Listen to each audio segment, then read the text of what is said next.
Hello,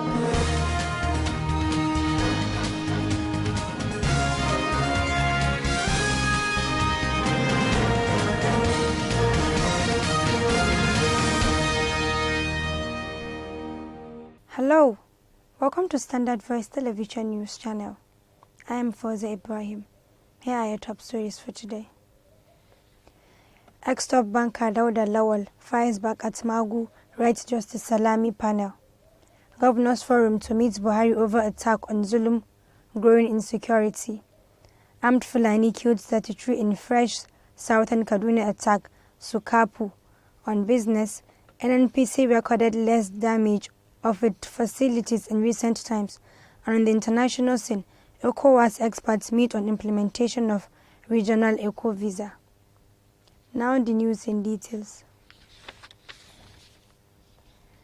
A former executive director of First Bank of Nigeria PLC, Dr. Dauda Lawal, has fired back at the suspended acting chairman of the Economic and Financial Crimes Commission (EFCC), Ibrahim Magu, over allegations against him. In a letter addressed to the Presidential Probe Panel investigating allegations of gross misconduct against the suspected acting EFCC chairman, Mr. Dauda said Magu's statement was laced with barefaced distortion of relevant facts and an attempt to mislead the panel led by Justice Ayo Salami. In the detailed response, Mr. Lawal also accused Magu of concocting a tale to suit his mischief without providing any supporting proof. He also claimed that Mr. Magu, in his response, sought to explain that the sum of $150,210,000 was brought to Fidelity Bank PLC from NNPC on behalf of Ms. Dezani Alison Madeke, but unfortunately couldn't capture exactly the total amounts allegedly brought by each person by putting sum of $152,480,000. He said the latest summation by Mr. Magu is inconsistent. The Nigerian Governors Forum has mandated its National Economic Council Security Subcommittee, headed by the Ekiti State Governor Kayode Fayemi, to meet with President Muhammadu Buhari. This was part of the decision taken by the governors after the 14th teleconference meeting of the NGF on Wednesday. It was learned that Fayemi, who is also the NGF chairman, would lead the delegation to meet with the president. The panel is expected to inform the president about their findings on insecurity outside of the briefing by the service chief, as well as make suggestions on the way forward. A source said virtually all those who attended the meeting had something to say about insecurity, noting that the situation had been made worse by the COVID-19 pandemic. The Nigerian Governors Forum (NGF) will meet with President Muhammadu Buhari over the attack on Borno State Governor Babagana Zulum and the growing insecurity in the country.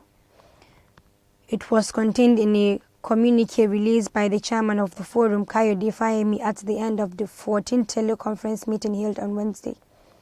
The communique expressed concern over the recent attack on the convoy of the Borno State Governor, Professor Babagana Umar Zulum, and the rapidly degenerating state of security across the country. The chairman stated that the NEC Ad Hoc Committee on Security and Policing meets on Tuesday, 4th August 2020, with the head of the nation's security agencies to discuss and review the security challenges in the country. According to the chairman, resolution which will be presented to Mr. President shortly. The presidency on Wednesday asked Nigerians not to reject repentant Boko Haram fighters unless they want the terrorists to take off arms and resume terrorism from which they have repented. The presidency also dismissed as untrue the insinuation that the current administrations have been absorbing repentant Boko Haram terrorists into the Nigerian military. Boko Haram releases video of members observing Eid prayer in Niger. The Southern Kaduna People's Union has said that, contrary to the claim by the police, 33 persons were on Wednesday and Thursday killed by Fulani militia in some villages in Zangon Kataf local government area of Kaduna State. The Kaduna State Police Command had claimed that 21 natives of the area lost their lives during the attack by the bandits. The affected communities are identified as Apia, Shim, Akpaiko, Atak, Maiwe, and Kibari, all in Atiap chiefdom of Zangon-Kataf local government area. Speaking on the fresh killing, the National Public Relations Officer of the Sokapo, Mr. Loka Biniyat, said in a statement titled 33 Killed in Zangon-Kataf in Kaduna on Thursday that prior to the attack, there was intensive patrol and the security personnel enforced the 24-hour curfew, but sadly, when the gunmen struck, they were not on the ground. On business,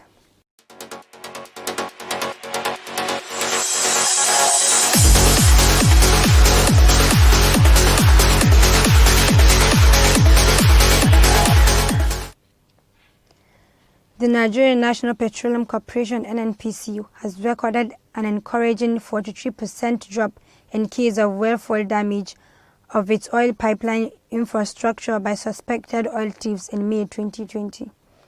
The corporation, in a release by its Group General Manager, Group Public Affairs Division, Dr. Kenny Obatiro, explained that details in the reports contained in the May 2020 version of the NNPC Monthly Financial and Operations Report (MFOR) indicated that 37 pipeline points were vandalized, representing about 43% decrease from the 65 point recorded in April 2020.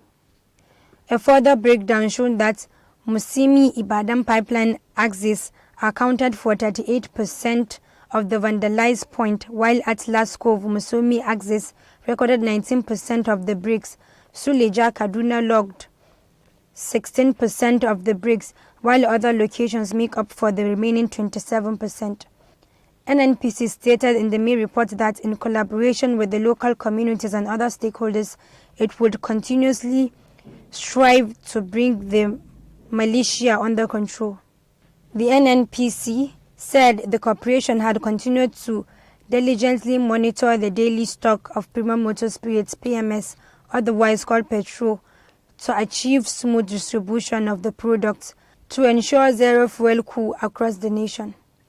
And on the international scene, experts on visa issues from the ECOWAS member states have met on the development of the regional visa ECOVisa, aimed at facilitating the seamless movement of citizens of West African states within the region. The Directorate of Communications in the ECOWAS Commission disclosed this in a statement on Thursday. The expert held a virtual meeting on August 4th to present and discuss security features for the ECOVisa documents.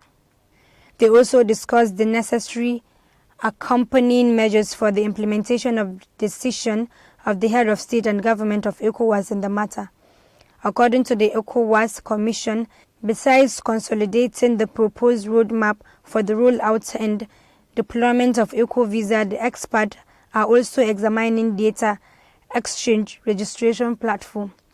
The platform, it explains, takes cognizance of migrants among member states, consular service, host country, immigration service, and ECOWAS itself. The United Arab Emirates (UAE) in Abuja has denied reports making the round that it is restricting the issuance of visa to Nigerian visitors. The embassy debunked the report in a statement released in Abuja. In an affirmation of the growing bilateral relations between the two friendly countries, the UAE embassy in Abuja denies the accuracy of the information contained in these reports. At the onset the COVID-19 pandemic, the UAE took a number of precautionary measures to combat the virus spread, including the temporary suspension of issuing UAE visas to all nationalities as of March 17, 2020. After entering the recovery phase of the pandemic, the UAE eased some measures on July 7th, permitting visitors from various countries to adhere to the necessary precautionary measures, including by showing negative PCR test result within 92 hours of traveling to the United Arab Emirates. This includes those visiting from Nigeria. That has been the news from Standard Voice Television. To end the news, a quick look at the major headlines. Ex-top banker Dauda Lawal fires back at Magu Rights Justice Salami panel. Governors Forum to meet Buhari over attack on Zulum, growing insecurity. Armed Fulani killed 33 in fresh southern Kaduna attack, Sukapu. On business, NNPC recorded less damage of its facilities in recent times. And on the international scene, ECOWAS experts meet on implementation of regional eco-visa. That has been the news. On behalf of the production crew, Head of News and Current Affairs, Ibrahim Garbatina, I am Fozeh Ibrahim. Have a nice day.